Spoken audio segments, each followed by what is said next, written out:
আমরা বলছি যে আমাদেরকে এই আপনার সাথে যে ট্রাইপার্টিট এগ্রিমেন্ট হয়েছে, এমইউ হয়েছে, সেই অনুযায়ী আপনার এটা ঠিক করে দেওয়ার কথা। অথচ দেখুন সবচেয়ে দুর্ভাগ্যজনক বিষয় হলো আমি বাংলাদেশের এত বড়, বড় মেগা প্রজেক্ট হয়েছে। সরকার এখানে ৳৭০০ কোটি বিনিয়োগ করেছে। আমরা প্রায় ৳২০০ কোটি বিনিয়োগ করেছি এই সিটিবির জন্য। এখানে ২ টি ল্যাকিং আছে। একটি হলো আমি আগেই বলেছি যে এলডব্লিউজি সনদ আমাদের কাছে নেই। যেসব বায়ার আপনার তাদের পণ্যগুলো এলডব্লিউজি সনদপ্রাপ্ত ট্যানারি থেকে আপনার আ আ ডিরেকশন দিয়ে দেয়, অর্থাৎ নমিনি করে দেয় যে এটা এলডব্লিউজি সনদপ্রাপ্ত প্রোডাক্ট হতে হবে। ওই ক্ষেত্রে আপনার কিন্তু ওই যারা প্রোডাক্ট ম্যানুফ্যাকচারার অর্থাৎ ফুটওয়্যার লেদার গুডস তৈরি করছে তারা কিন্তু ইম্পোর্টের উপরে ডিপেন্ড করছে। সব মশার বিরুদ্ধে সুরক্ষা দিতে এলো বসুন্ধরা এক্সট্রিম অ্যারোসল, মশার বিরুদ্ধে এক্সট্রিম সুরক্ষা। আরেকটি কারণ হলো প্রোডাক্ট ডাইভার্সিফিকেশন। অর্থাৎ আমার এখানে রিসার্চ অ্যান্ড আর&ডি আপনার 0। এখানে যে কিছু নতুন, নতুন আপনার প্রোডাক্ট আসে বা লেদারের যে বৈচিত্র্য, সেই বৈচিত্র্য কিন্তু আমরা দিতে পারছি না। কারণ আমাদের এখানে আর&ডি খুবই দুর্বল। তো দেখা যায় যে এই আর&ডি দুর্বল হওয়ার কারণে ট্যানারি মালিকরা যে কাঙ্ক্ষিত কোয়ালিটি চায়, সেই কোয়ালিটিটা আপনার কিন্তু আমরা দিতে পারি না। এটার উপরে বেস করে আপনার তারা কিন্তু ইম্পোর্টের উপরে আপনার চলে যায়। দেখা যায় যে ইটালি, ইন্ডিয়া সহ পাকিস্তান সহ বিভিন্ন চায়না থেকে এই পণ্যগুলো ইম্পোর্ট করে নিয়ে আসতেছে। তো আমার এখানে আর&ডি স্ট্রং করতে হবে। আমার রিসার্চ বাড়াতে হবে।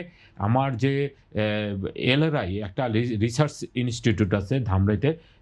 আপনার সেই রিসার্চ ইনস্টিটিউটটা আসলে সায়েন্স অফ টেকনোলজির আন্ডারে পড়ে রয়েছে দীর্ঘদিন। অ্যাবান্ডেন্ট অবস্থায়। তাদের কোনো রিসার্চ নেই। তারা কোনো আমাদের সেক্টরে কোনো উন্নয়নে কাজ করতে পারছে না। পাশাপাশি যে আমাদের যে ব্যা ব্যা লেদার ইনস্টিটিউট আছে যেখানে আপনার যে টেকনোলজিস্ট গুলো আপনার বের হয়, তারা বিশেষত আসলে ওই কর্মপরিবেশ বলেন বা আদার্স অন্যান্য ফ্যাসিলিটির কারণে কিন্তু তারা বিএসসি, এমএসসি করে তারা কিন্তু আপনার এই পেশা থেকে আপনার সুইচ করছে। তারা গভর্নমেন্ট জবে ঢুকছে, ব্যাংকের সেক্টরে ঢুকছে। যার কারণে আমরা ওই কাঙ্ক্ষিত টেকনোলজিস্ট কিন্তু আমরা পাচ্ছি না। তো এই সব কারণেই কিন্তু আসলে আমরা আমাদের পণ্যগুলো আমরা আমাদের যে লেদার গুডস ফুটওয়্যার ইন্ডাস্ট্রি গুলোতে আমরা সাপ্লাই দিতে পারছি না। এটা এই ২ টি কারণেই আমাদের প্রধান আ কারণ। এখন আমার কথা হলো যে যদি আপনি আমার পণ্য ব্যবহার করতে হয়, যদি ভ্যালু এডিশন বাড়াতে চান, লেদারে আমি বলেছি যে 85% ভ্যালু এডিশন করে। তাহলে আমি মনে করি যে এ আমার সার্টিফিকেট হতে হবে। আমার ট্যানারিগুলো সার্টিফাইড হতে হবে। অর্থাৎ লেদার ওয়ার্কিং গ্রুপের সার্টিফাইড হতে হবে। এই ক্ষেত্রে লেদার ওয়ার্কিং এ সার্টিফাইড করতে গেলে আমার সেই যে বর্জ্য শোধনাগার আছে সেন্ট্রাল ইফ্লুয়েন্ট ট্রিটমেন্ট প্ল্যান্ট সাভারে, সেইটাকে আপনার মানদণ্ড অর্থাৎ আমার যে ইসিআন 23 আছে, আমার যে পরিবেশের যে মানদণ্ড, সে আপ টু দ্য মার্ক হতে হবে। অর্থাৎ আমার বিওডি স্ট্যান্ডার্ড হতে হবে, সিওডি স্ট্যান্ডার্ড হতে হবে এবং ক্লোরাইড স্ট্যান্ডার্ড হতে হবে। তা এই আপ টু দ্য মার্ক করতে গেলে এখনই কি কোনো সরকারিভাবে কোনো পদক্ষেপ নেওয়া প্রয়োজন বলে আপনি মনে করছেন? জি, অবশ্যই। আমরা তো এটা দীর্ঘদিন যাবৎ আমরা সরকারের সাথে আপনার এগুলো নিয়ে ডিবেট করছি।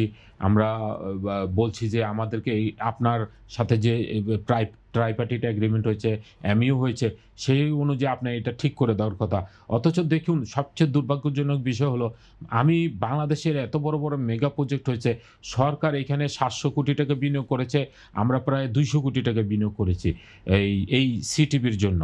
আমরা শেয়ার করেছি প্রায় ২০০ কোটি, সরকার বিনিয়োগ করেছে ৭০০ কোটি। অথচ ৮-৯০০ কোটি টাকা খরচ করে আমরা সেই কাঙ্ক্ষিত সিটিপিটা পাইনি।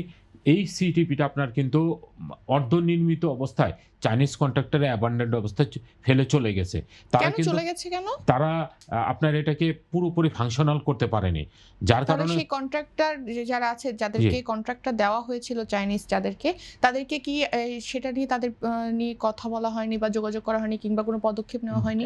সবচেয়ে দুর্ভাগ্যজনক বিষয় দেখুন এখানে বিসিককে তারা ম্যানেজ করে, শিল্প মন্ত্রণালয়কে ম্যানেজ করে অতীতে। তারা কিন্তু তাদের টাকাগুলো নিয়ে গেছে। তারা কিন্তু এই যে, যে আইএমইডিতে যে আপনার প্রজেক্ট ইমপ্লিমেন্টেশন রিপোর্ট দিয়েছে সেখানেও কিন্তু বলা আছে ডিফল্ট ভাবে যে কোন সাইডে আমার কাজ হয়নি। অর্থাৎ আপনার যদি 90% আপনি কাজ করলেন, আপনি যদি 10% মানে রেখে চলে যান, তাহলে কিন্তু সেটা অসম্পূর্ণ রয়ে যায়। 1% হলেও অসম্পূর্ণ। 1% হলেও অসম্পূর্ণ। তো আমার যেভাবে উনি আমার কন্ট্যাক্ট নিয়েছেন যে এটা কেমিক্যালস বায়োলজিক্যাল ট্রিটমেন্ট হবে, সেখানে কিন্তু তারা সেটা করতেই পারেনি। যার কারণে দেখা গেছে যে তারা শুধু তাদের যে টাকাগুলো যেভাবে হোক সরকারি আমলাদের ম্যানেজ করে অতীতে তারা টাকাগুলো নিয়ে গেছে, অথচ কিন্তু প্রজেক্টটা ইনকমপ্লিট রেখে চলে গেছে। তো আমাদের এখানে কথা হলো যে সরকারের কাছে, আমাদের এটা হলো গিয়ে ন্যায্য দাবি। আমরা সরকারের কাছে কোনো অযৌক্তিক দাবি করি না। এইটা আপনার অবশ্যই সরকারের করে দেওয়া উচিত এবং আপনার যে রেটিফিকেশন আপগ্রেডেশন হওয়ার কথা সেটা করা, এবং পাশাপাশি যে এটা ধারণ ক্ষমতা নিয়ে আপনার প্রশ্নবিদ্ধ রয়ে গেছে। কারণ এটা কন্ট্রাক্ট দিয়েছিল 25,000 কিউবিক মিটার। তো এটা আমরা দেখেছি যে যারা এলডব্লিউজি অডিটর তারা এসে ভিজিট করেছে, তারা বলেছে এটা 15,000 থেকে 18,000 পর্যন্ত ধারণ ক্ষমতা আছে। অথচ কুরবানিতে আমাদের যে পিক সিজন সে সময় কিন্তু আমরা 40,000 কিউবিক মিটার পর্যন্ত আমরা ডিসচার্জ করি। কিন্তু এইখানে আমরা যে এই যে বাড়তি যে ডিসচার্জ সেটার কারণে কিন্তু আপনার পরিবেশ দূষণ হচ্ছে, নদী দূষণ হচ্ছে। আমার কাঙ্ক্ষিত সেই সার্টিফিকেট পাচ্ছি না।